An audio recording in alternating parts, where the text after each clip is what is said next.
ಒಬ್ಬ ಶಿಷ್ಯ ತಮ್ಮ ಗುರುಗಳಿಗೆ ಕೇಳ್ತಾನಂತೆ, ಗುರುಗಳೇ, ದೇವರು ಎಲ್ಲಿದ್ದಾನೆ ಅಂತ ಹೇಳಿ. ಅವಾಗ ಆ ಗುರುಗಳು ಅವನನ್ನು ಕರ್ಕೊಂಡು ಹೋಗಿ, ಬಾ ನಿನ್ನ ತೋರಿಸ್ತೀನಿ ಅಂತ ಹೇಳಿ ಒಂದು ಗುಡಿಗೆ ಕರ್ಕೊಂಡು ಹೋಗ್ತಾರಂತೆ. ಗುಡಿಗೆ ಕರ್ಕೊಂಡು ಹೋಗಿ ಆ ಗರ್ಭಗುಡಿ ಒಳಗಡೆ ಅವ್ರು ಹೋಗಿ ನಿಂತು, ಬಾ ಒಳಗಡೆ ಬಾ ಅಂತ ಕರೀತಾರೆ. ಆ ಗರ್ಭಗುಡಿ ಬಾಗಿಲಿಗೆ ಒಂದು ಸಿಂಹದ ಮೂರ್ತಿಯನ್ನು ಕೆತ್ತಿರ್ತಾರೆ.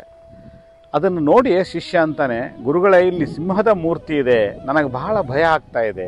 ಏನದರ ಹಲ್ಲು, ಅದರ ಆಕಾರ, ಅದನ್ನು ನೋಡಿ ನನಗೆ ಭಯ ಆಗ್ತಾ ಇದೆ, ಎಲ್ಲಿ ನನಗೆ ತಿಂದೇ ಬಿಡ್ತೈತೇನೋ ಅಂತ ಭಯ ಆಗ್ತಾ ಇದೆ ಅಂತ ಅವ ಹೇಳ್ತಾನೆ.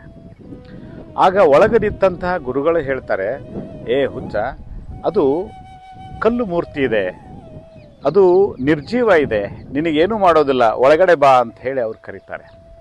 ಆಗ ಚಾಣಾಕ್ಷನಾದಂಥ ಶಿಷ್ಯ ಹೇಳ್ತಾನೆ, ಹಾಗಿದ್ರೆ ನೀವು ಒಳಗಡೆ ನಿಂತಿದ್ದಿರಲ್ಲ, ಅಲ್ಲಿ ಬೇಡ್ಕೊಳ್ತಾ ಇರುವಂತಹ ಮೂರ್ತಿಯು ಸಹ ಕಲ್ಲು ಮೂರ್ತಿನೇ, ಅದು ನಿಮಗೆ ಏನೂ ಕೊಡಲಿಕ್ಕೆ ಸಾಧ್ಯ ಇಲ್ಲ, ಹೊರಗಡೆ ಬರ್ರಿ ಅಂತ ಹೇಳಿ ಆತ ಕರೀತಾನೆ.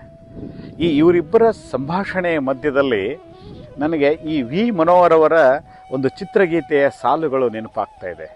ಅವರು ಒಂದು ಕಡೆ ಬರೀತಾರೆ, ಕಟ್ಟಿರುವ ಗುಡಿಯಲ್ಲಿ ಹುಟ್ಟಿರುವ ಮಡಿಯಲ್ಲಿ ಉಪದುಪ ದೀಪದಿ ಶಿವನಿಲ್ಲ, ಬಗೆ ಬಗೆ ಮಂತ್ರದಲ್ಲಿ ಯಾಗ ಯಜ್ಞಗಳಲ್ಲಿ ಜಪತಪ ವ್ರತದಲ್ಲಿ ಅವನಿಲ್ಲ, ಮಣ್ಣು ಕಣ ಕಣದಲ್ಲಿ ಜೀವ ಜೀವಗಳಲ್ಲಿ ಒಳಗಿನ ಕಣ್ಣಿಗೆ ಕಾಣುವಾತನು ಅಂತ ಹೇಳಿ ಬರೀತಾರೆ.